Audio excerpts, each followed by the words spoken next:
Ini cara kalian kenalan sama orang kaya. Dan ini bisa dilakuin sama siapapun. Nggak mesti influencer, nggak punya bisnis keren. Karena orang kaya itu cuma butuh satu hal. Apa komoditas paling mahal di dunia ini? Yang bukan waktu ya. Ada satu lagi, nanti kita bahas di chapter 3. Jadi kalau misalnya kalian punya bermimpi untuk punya kenalan yang circle-nya triliuner dan lain-lain, kalian harus nonton video ini sebelum kalian even kenalan atau minta kartu nama atau chat dia atau DM dia. Karena kalau misalnya kalian kenalan dan kalian ngelakuin strategi yang salah, percaya deh, itu susah banget untuk bisa dapetin networknya itu, apalagi kalian berharap untuk bisa bisnis bareng atau jadi investor. Nah, orang kaya tuh cuma mau satu hal, dan kalian harus ngerti ini, mereka tuh mau kalian subscribe. Bercanda, lanjut. So, kita nggak usah basa-basi ya, karena ini yang gue lakuin sendiri, 5 langkah, dan kalian harus lakuin step by step. Kalau misalnya step 1 belum beres, jangan mikirin ke step 2. Yang pertama, know your value.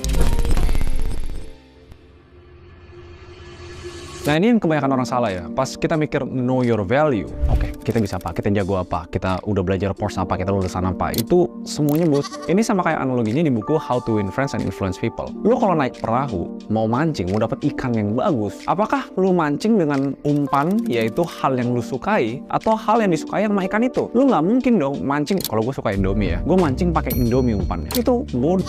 Lu mancing pakai cacing, walaupun lu nggak suka cacing, ikannya suka cacing. Nah, jadi know your value itu bukan sekedar apa yang kita jago, tapi apa yang kita bisa berikan untuk orang lain. Gue pernah bilang di salah satu podcast, kalau misalnya gue meeting sama orang dan ada project nih, yang gue pelajarin bukan projectnya, tapi yang gue pelajarin orangnya. Dia mau apa, suka apa, anaknya lagi wisuda kah, istrinya lagi melahirkan. Pokoknya gue cari informasi sebanyak apapun sebelum gue engage sama orang kaya ini. Nah, di situ baru artnya kita lah ya. Gimana cara kita cari irisan apa yang kita bisa lakuin sama apa yang mereka butuh. Yang kebanyakan orang salah adalah mereka langsung hajar gede. Padahal step 2-nya adalah start small. Jadi gue sempat bilang soal komoditas paling mahal yang dicari sama orang kaya. Nah, cara untuk dapat komoditas ini adalah secara perlahan dan konsisten kalian memberi value. Nah, tapi nggak semua value itu sama. Orang-orang kaya itu ketemu mungkin ribuan orang atau puluhan ribu orang. Gimana caranya kalian stand out? Di antara 1000 orang yang ketemu sama orang kaya ini, siapa yang bisa kasih dia value paling banyak? Nah, pertama kita ngomong you know your value. Pasti di kepala kalian mikirnya, oh gue bisa copywriting, gue bisa marketing. Itu tuh masuk dalam kategori functional value. Lu berfungsi buat dia. Tapi yang lo harus lakuin adalah cari emotional value. Nah, gimana cara kita gabungin start small sama emotional value? Sesimpel, lo punya skill apa? Misalnya marketing lah. Lo tahu orang kaya ini anggapnya lo udah kenalan ya. Anaknya tuh lagi ulang tahun. Yang lo lakuin adalah lo bikin campaign lah, video lah, Instagram post, TikTok post. Yang lo bisa kasih liatin ke orang kaya ini ulang tahun anak lo. Ini sesuatu yang spesial. Gue bikinin crypt reel-nya. Nah, itu sebenarnya emotional value. Yang kebanyakan orang mikir kalau misalnya kenalan sama orang kaya adalah langsung lu punya bisnis apa yang bisa gue bantu. Itu functional value, dimana tindakan lu akan selalu dinilai secara nilai ekonominya. Lu tuh nggak bisa menangin cuma pikirannya dia doang atau dompetnya dia, lu harus menangin hatinya. Makanya emotional value atau bahasa resminya itu sebenarnya building rapport. Itu harus dimulai dari hal yang kecil. Jangan sampai kelihatan aji mumpung. Apaan lu baru kenal langsung minta project 10 miliar? Apaan lu baru kenal langsung mau urusin kehamilan istri gua? Masuk ke hal-hal yang non-intrusif atau hal-hal kecil yang kalau dijalanin bagus, kalau nggak dijalanin dia nggak rugi apa-apa. Nah, sekarang kita masuk komoditas paling mahal. Kenapa kita harus lakuin poin 1 sama poin 2? Karena kita mau building trust.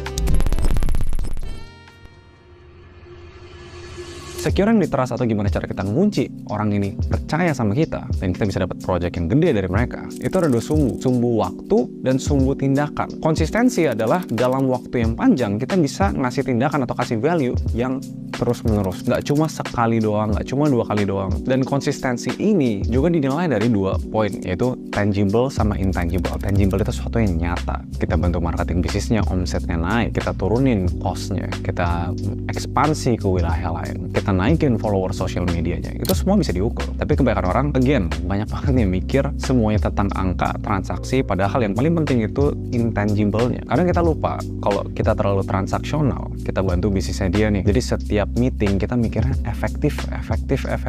Pokoknya ngomong bisnis, ngomongin angka, terus udah selesai discuss, kita pulang. Ya, nggak kebangun intangible-nya, nggak kebangun bondingnya. Dimana orang kaya ini cerita tentang anaknya baru aja putus, dia baru kehilangan orang tuanya, anaknya, istrinya ternyata baby blues, stres sama bayi barunya. Dan ini tuh yang kebanyakan orang salah kaprah, karena pas kita mikir mau kenal sama orang kaya kan kita mikirnya kita pengen duit dari mereka, pengen dapat project. Jadi kita kelewatan satu aspek penting untuk membangun intangible value ini. Jadi ini poin yang gue ngerasa gue sendiri baru pelajarin selama beberapa tahun terakhir. Karena kebanyakan orang kaya yang gue kenal dan gue banyak ngobrol, 90% obrolan gue sama dia itu nggak ada hubungannya dengan bisnis. Ada yang ngomongin nge-gym lah, ada yang ngomongin pacar lah, ngomongin konser, ngomongin jalan-jalan. Dan poin pentingnya adalah build genuine relationship. Pas lu kenal sama seseorang, lu lihat orang itu sebagai manusia, bukan sebagai dompet berjalan yang tebel dan bisa ngasih kalian uang. It's not enough. Trust itu dibangun dari personal relationship dan kalian harus membangun itu secara genuine. Zaman sekarang orang tuh nggak bodoh. Kalau kalian datang awalnya ngajak meet up di cafe, tahu-tahu datang bawa iPad jelasin tentang insurance, itu tuh nggak genuine. Genuine itu kita bener-bener penasaran tentang hidupnya mereka, kita pengen belajar tentang mereka. Dan ada satu teori yang kalian bisa pelajarin, itu namanya proximity bias. Orang cenderung bisa lebih percaya dan ngerasa nyaman sama kalian kalau kita sering ketemu sama mereka dan kita deket sama mereka. Nggak